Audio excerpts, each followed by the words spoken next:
Hi, this is Renard Cohen, Director of Groundswell Rising, protecting our children's air and water. In the 2 years we've been working on this film, we've seen misunderstanding and misinformation about the consequences of the gas drilling practice called fracking. We've interviewed people who've been personally impacted, and their stories will be very useful in deciding whether you want fracking to come to your community, and you have that right to decide. We've learned that no matter where you are, we're all affected by fracking.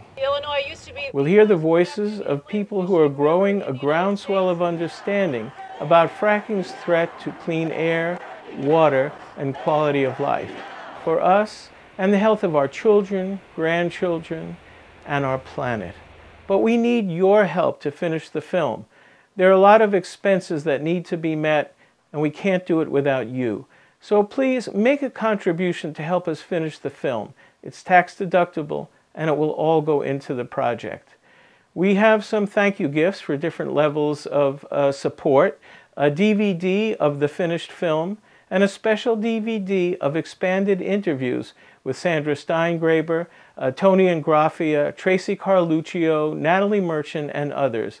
So please take a look at the trailer we have coming up and join with us in finishing the film and growing the groundswell. Thank you very much.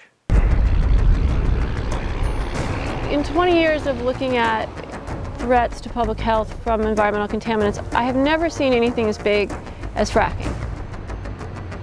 This is a life and death issue. This is an issue that affects not only our personal lives, our communities' lives, but it also affects future generations.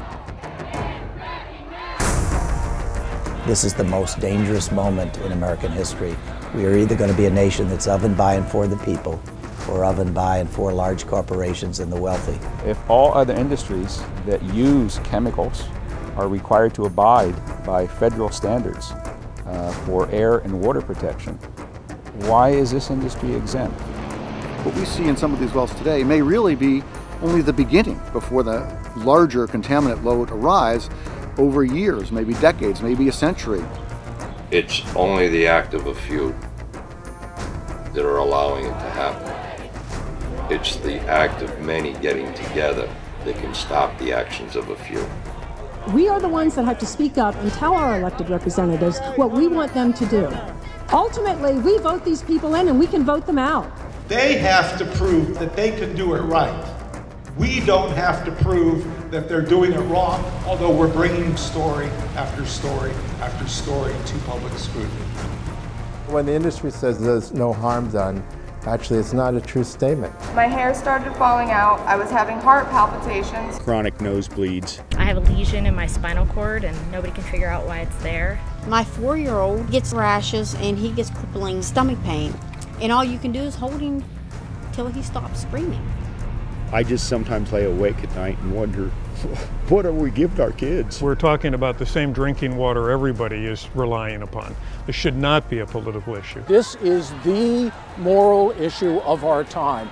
The principle ought to be, if the chemical is not allowed to be in groundwater, it shouldn't be legal to inject it into the ground. If Gandhi could challenge the British Empire for salt, we are going to challenge these corporations to protect our water.